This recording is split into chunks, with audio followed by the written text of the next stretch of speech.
5 বছৰীয়া কাৰ্যকাল সামৰি আপুনি নতুন কাৰ্যকালৰ বাবে দলৰ বাবে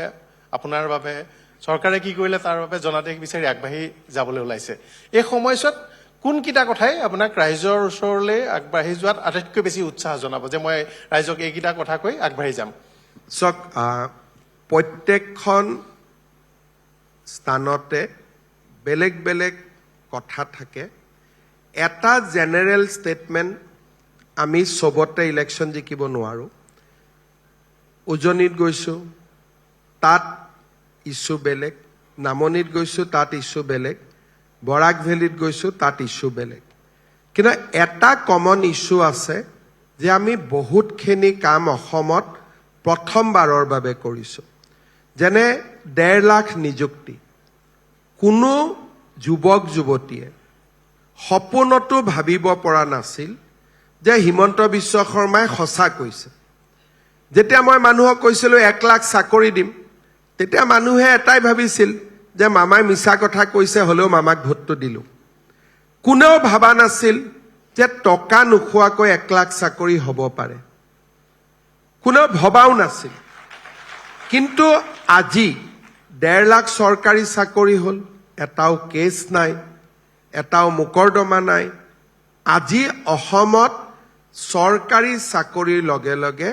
শিক্ষাৰ পৰিৱেশ এটা ঘূৰি আহিছে অসমত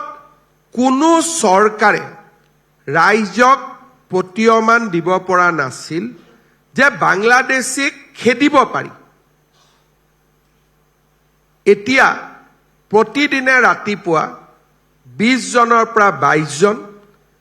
যোৱাকালি আমি অসমত 10 বছৰ ধৰি বাস কৰা যি ভাৰতীয় হৈ গৈছিলে তেওঁলোককো আমি সীমান্ত পাৰ কৰি খেদিব পাৰিছো বিবিচিয়ে ডকুমেণ্টৰী লৈছে তেওঁলোকৰ ঢাকাত বহি অসমীয়া ভাষা কৈ আছে যে আমাক মামাই খেদি দিলে বুলি তাৰমানে অসমীয়া ভাষা শিকাৰ পিছতো আজি আমি বাংলাদেশীক সীমান্ত পাৰ কৰাব পাৰিছো কোনো মানুহে ভবা নাছিল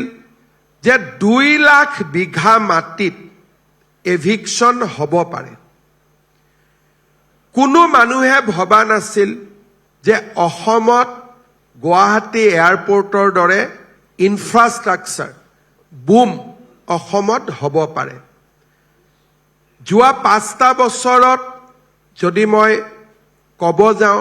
34%ৰ পৰা 14%লৈকে দৰিদ্ৰতা নামি আহিছে প্ৰসূতিৰ মৃত্যুৰ হাৰ সন্তানৰ মৃত্যুৰ হাৰ there are lot of achievement বহুত কথা ক'ব পাৰো কিন্তু মই ভাবো যে আটাইতকৈ প্ৰয়োজনীয়তাটো এচিভমেন্ট নহয়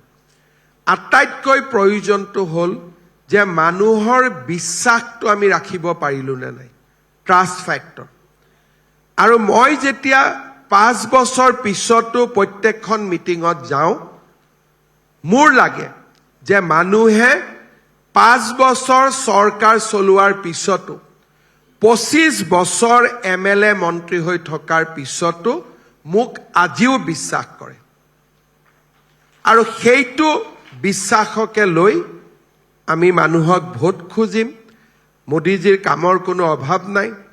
বিজেপিৰ কামৰ কোনো অভাৱ নাই গতিকে সুস্থ নেতৃত্ব অটল অবিচল চৰকাৰ মই ভাবো যে মানুহে আমাক আকৌ এবাৰ চৰকাৰ কৰাৰ সুবিধা দিব